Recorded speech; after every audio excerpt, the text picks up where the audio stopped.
So we've been waiting for Tales of Arise for a while now, and I just finished the game, and while I'll say it is a very enjoyable experience, there were a lot of things that I felt like could have been improved. Now, if you go to watch or read other reviews, which I encourage you to do if you'd like to, there's going to be a lot of mixed feedback, because there are a lot of things in this game that people felt were really good, and then those same things people thought were really bad. So yeah, it's a mixed bag. However, here are my thoughts and feelings about it, so let's go ahead and go. Not sure where to start with the combat exactly. It's a pretty fluid system where you use arts to attack a lot because you don't use MP or TP. You have an art gauge, which is similar to the soul gauge of Berseria or the CC values of Graces. You still have a basic attack to use while your art gauge recharges. There's a heavy emphasis on chaining attacks, but obviously jumping and dodging are equally as important. They even have separate arts for land and air. The whole system just makes you feel like a badass, and it's pretty satisfying. One of the things that I loved most about the combat was the boost system, where each character contributes to battles in a different way. Law, for example, is someone who fights with bare-handed martial arts, and as such can break an enemy's shield when using his power. Rinwell, who is a mage, can interrupt an enemy casting an art, even stealing the energy they conjured. Then, when you've been pummeling an enemy enough, you can press the directional buttons, and the member that you pressed will work with another member to do a dual boost strike, which is a super powerful attack, kinda similar to linked arts in Exilia. The animations for the boost strikes are quick, and damage is so satisfying. That's not the only way that party members are unique. Each character also has battle abilities that set them apart from each other. Alphen can sacrifice HP to use a flaming edge attack after an art. Rinwell can conjure a spell and hold it, and Law gets stronger with each continuous attack. As if the arts and the classes weren't enough, this adds an extra layer of diversity amongst party members and makes each one truly unique. I feel indifferent about the cure point or CP system. Instead of having TP or MP, healing arts are used by consuming CP, which is shared throughout the whole party. One problem was that there wasn't a way to recover CP naturally through combat like in older Tales games. It basically had to be with items or resting outside of battle. The other problem is that if one character uses too much, then the others aren't able to use healing spells. You can somewhat fix that, however, by using the strategy system. The strategy system allows you to customize your party's behavior in battle and set conditions for them to do certain things. For example, if an ally's HP gets below 25%, someone in the party will use a healing art, and you can even set it to where if the CP gets too low, they stop following that command. Same thing goes for items. You can set your party to use them under certain conditions, and even tell them not to use them when you only have a certain amount left. The big negative about the strategy system was there weren't very many AI-related per-character strategies such as target priority or general behavior aside from stay away from the enemy and such. I enjoyed how customizable you could make certain conditions, but it seemed like they traded one good thing for another instead of putting both in, so the strategy system is both a negative and a positive for me.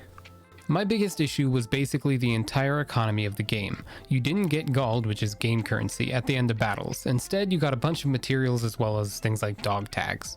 Selling your items, which include fish, the materials, and the dog tags was one way to get money, and the other was doing side quests, which means that if you're not a big side quest person, you better get used to selling materials. I'll be frank, I hated this. Unless I was to play on hard mode where my drop rate was higher, I was barely making enough money to even buy one or two items. I sold my materials, but I was also apprehensive about doing that because I knew I'd need them to craft weapons later on. The cost of items was way higher than I feel like it should have been as well. 3,000 gold for an orange gel? No thanks. 1,000 for a life bottle? Just stop. I sold almost all I had and still barely had enough for equipment, let alone items. I've been a long-time fan of the series and have played very many RPGs. I've never had an issue like this, and I think it could probably just be solved by giving even a little bit of gold after battles and halving the cost of items.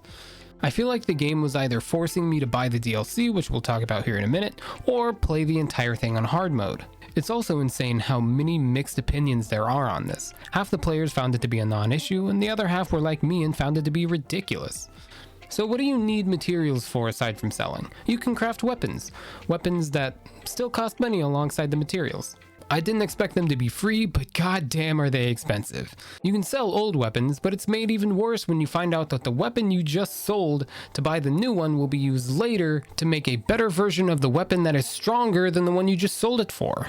I can't say that I was strapped for cash the entire game, and perhaps people who are better at action games than I am will probably say it's not a big deal, but the entire gold system just didn't agree with me at all. It's a normal thing to be careful about spending money. Sometimes you have to choose between weapons and armor, buying a few items instead, but this is the worst I've ever had it in any game I've ever played. So what about being mindful of resources? What happened to inventory management? Well, that went out the window with the AI apparently. It wasn't such a bad thing in the late game, and I know Tales' AI really hasn't been all that good, but this AI was anything but good. I realize it's unrealistic to expect my party to dodge every single attack, but I don't expect them to throw themselves at the enemy. This made my inventory management hard because my constant need to heal my party. There were times, honestly, where I just let them die. I didn't revive them, and I just straight up soloed some fights. The main thing you got at the end of battles aside from experience was SP, which is used to get new arts and other passive skills and abilities. The abilities are all grouped together by titles, and luckily by getting a new title, you automatically get the first skill or ability of that title. I thought it was a really nice skill learning system. This again reminded me of Graces, if you're familiar with that Tales game, except things aren't passively earned, you select what you want to get. My other issue was boss battles. The bosses weren't necessarily hard, but very long. In fact, I thought a few of them in the beginning were pretty tough, capable of one-shotting you on normal difficulty, but then later on they became actually quite easy, though they're legit damage sponges. Not to mention, they were very, very repetitive. All of the monster bosses were hit the weak point until it breaks, then at half HP, the bosses have some invincibility or strong defense frames just randomly. Then at some point, the weak point might just respawn, so switch targets. Rinse and repeat for almost all of them. I'll go ahead and speak on the DLC practices of this game now. As I'm sure that most people have read that are interested in this game, there are multiple DLC packages that not only contain nice cosmetic items that I really don't have a problem paying for, but also experience and SP boosts, shop discounting items, titles which may contain skills, and etc. I'm a little indifferent towards it myself because I think that if you want to buy DLC to make the game easier, then you can go ahead and do so. Vote with your wallet, whatever makes the game fun for you. People though are throwing hands about Dohalim's AoE healing art being locked behind DLC, but it's pretty common in Tales games for there to be a main white mage type character like Shion who has all this good healing stuff, and therefore to be one red mage type character who does single person or minor healing. If anything, it's great that they made Shion good for more than just healing. She can deal plenty of damage too.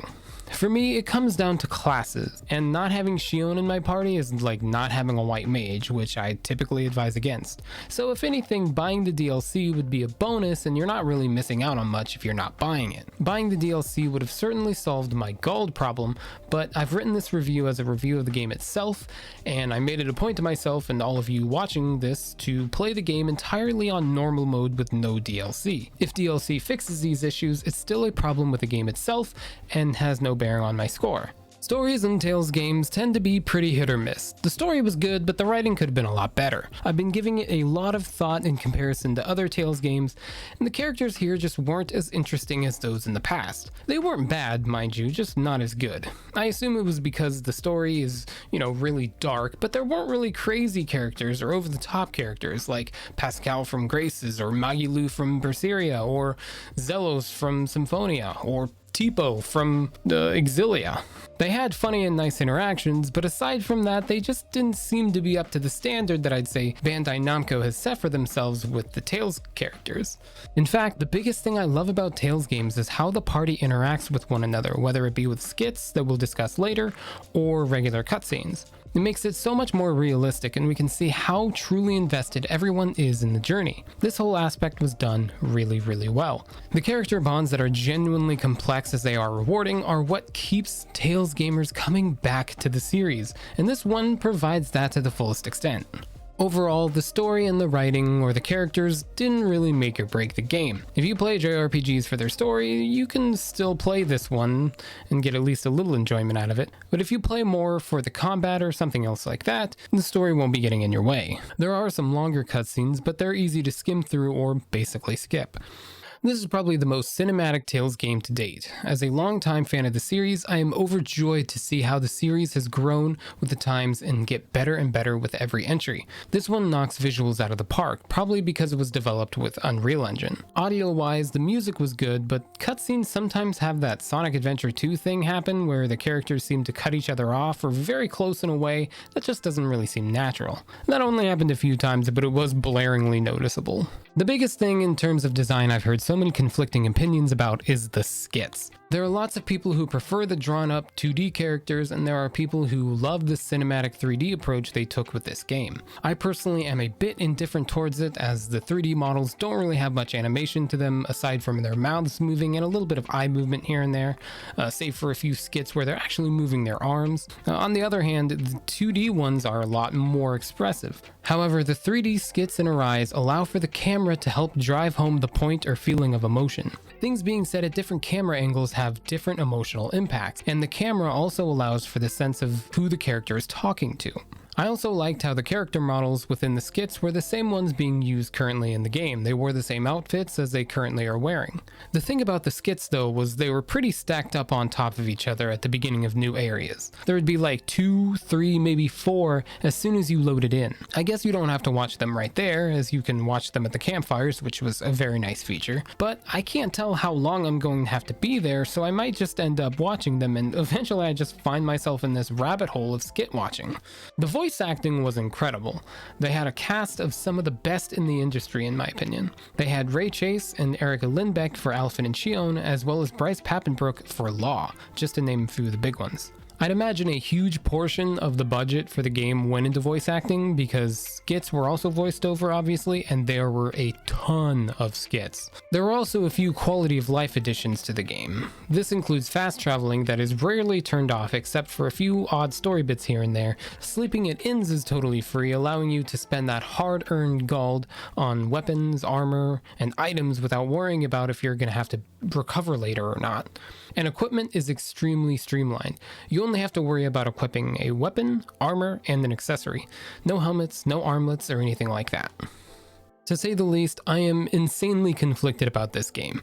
It's such a duality that I felt like playing it was a Tales game in and of itself. The combat system was satisfying, I love the boost system, and the game's overall design. However, the Gald economy, the not so great AI, damage sponge and repetitive bosses, and the lack of per character strategy customization weighed on my mind the entire game. All the negatives of the game did not stop it from being an enjoyable experience, but as the credits rolled, I just thought, well, that definitely wasn't as good as it could have been. Longtime fans of the series may wince for a second at some of the changes, but we, as well as newcomers to the series, will still find this one fun to play. I'll give Tales of Arise my personal rating of 7 out of 10. And there you go. Like I said, very mixed bag. I hope everyone enjoyed the video. If you did, please go ahead and like the video, as well as subscribe to the channel if you want to see some more JRPG content here in the future. Have a wonderful day, evening, night, wherever and whenever you are, and as always, stay crazy.